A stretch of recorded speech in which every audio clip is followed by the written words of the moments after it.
Good morning, everybody. It's time for Morning Manna. And this morning, I want to raise the question that I'm sure you have heard before in your upbringing.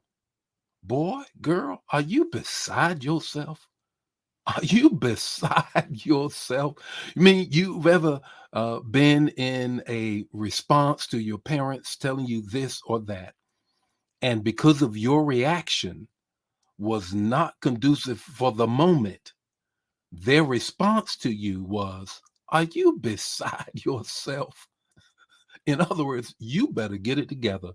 Clearly, you are acting insane in the way that you are responding to me. Are you beside yourself? Well, that's what we're going to talk about this morning. But before we get to that, I just simply want to say on yesterday, I dealt with being your whole self, the possibilities that God has for you. I want to piggyback on that with respect to raising this question. Are you beside yourself? Because of the text talk and the takeaway that I'm going to share, I think it'll help you know what I'm talking about. So glad that you are with us on this morning. What I want you to do, because I'm going to give you the text to talk and the takeaway in 5 minutes or less, I want you to share the manner. Don't keep it to yourself. Put the revelation that you get in the chat area and make sure you join us 8 o'clock Central Standard Time every weekday morning. Got this word for you. Here is the text. The text is this: Ecclesiastes 3:11. God has set eternity in the human heart. God has set eternity in the human heart. There's a song that was very popular several years ago, and it says, uh, I love God. You don't love God? What's wrong with you? Do you remember that song? I love God.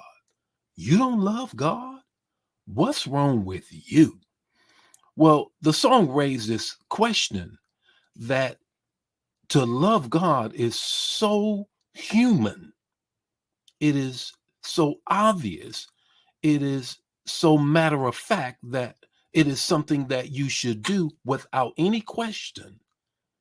That not to love God, there has to be something wrong with you. Well, here is what I want to drill down into even further.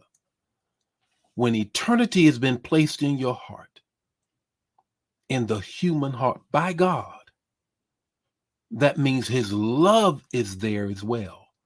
So when God speaks love into us by placing his eternity into us, that means like speaking to a baby.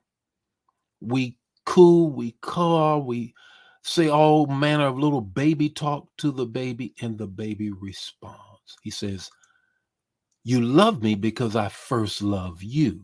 I place love in you, which then gave you the ability to love me back. I'm going somewhere. Hold on. So what does that mean? You have to be beside yourself not to. How do you get to that point of tapping into that eternity on the inside of you? The first thing is this: understand that you are self-contained within you is all the love that God has. You don't have to go grabbing for more. It's already on the inside of you. The second thing is this: there's nothing more powerful than knowing that you are loved.